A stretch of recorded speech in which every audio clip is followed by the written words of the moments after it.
बिस्मिल्लाहिर्रहमानिर्रहीम। अस्सलाम वालेकुम। कराची के इलाके नॉर्थ कराची में अगवा के बाद कत्ल होने वाले बच्चे सारम से ज़्यादती की तस्दीक हो गई। ज़्यादती की तस्दीक इब्तदाई पोस्टमार्टम में हुई है।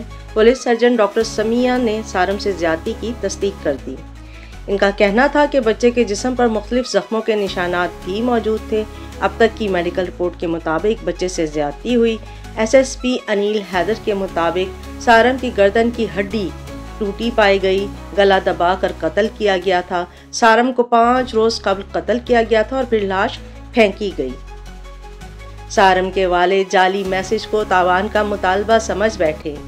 SP इन्वेस्टिगेशन का कहना था कि शक की बिना पर बच्चे के करीबी रिश्तेदार को हिरासत में ले लिया है। ज़ेरे हिरासत मुलजिम का DNA भी करवाया जा रहा है। वाज़ेह रहे कि नॉर्थ कराची से लापता होने वाले 7 साला सारम की लाश 18 जनवरी को पानी की टैंकी से मिली थी। पुलिस सर्जन डॉक्टर समिया का कहना था कि 7 से 8 साल के बच्चे की लाश अब्बासी शहीद अस्पताल लाई गई। बच्चे के जिस्म पर मुतअद्दिद ज़ख्मों के निशानात मौजूद हैं। भारत के शहर कोलकाता में गुज़िश्ता साल 31 साला ट्रेनी डॉक्टर के साथ ज़्यादती और इसे वहशियाना कत्ल करने के इल्ज़ाम में गिरफ्तार मुलजिम को अदालत ने उम्र कैद की सज़ा सुना दी।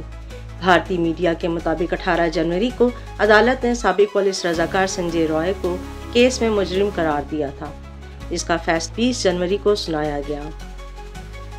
अदालती फैसले में कहा गया कि पेश किए गए सबूतों से संजय रॉय पर इल्ज़ाम साबित होता है।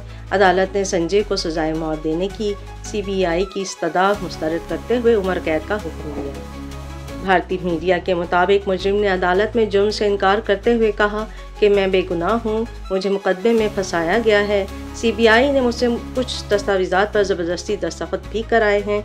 वाज़ेह रहे कि 9 अगस्त 2024 को कोलकाता के RG मेडिकल कॉलेज अस्पताल में 31 साला पोस्ट ग्रेजुएट तरबियती डॉक्टर मोमिता के साथ ज़्यादती और कत्ल का वाक़या पेश आया था। खातून डॉक्टर अस्पताल के सेमिनार हॉल में चेहरे पर ज़ख्मों के साथ मुर्दा पाई गई थी।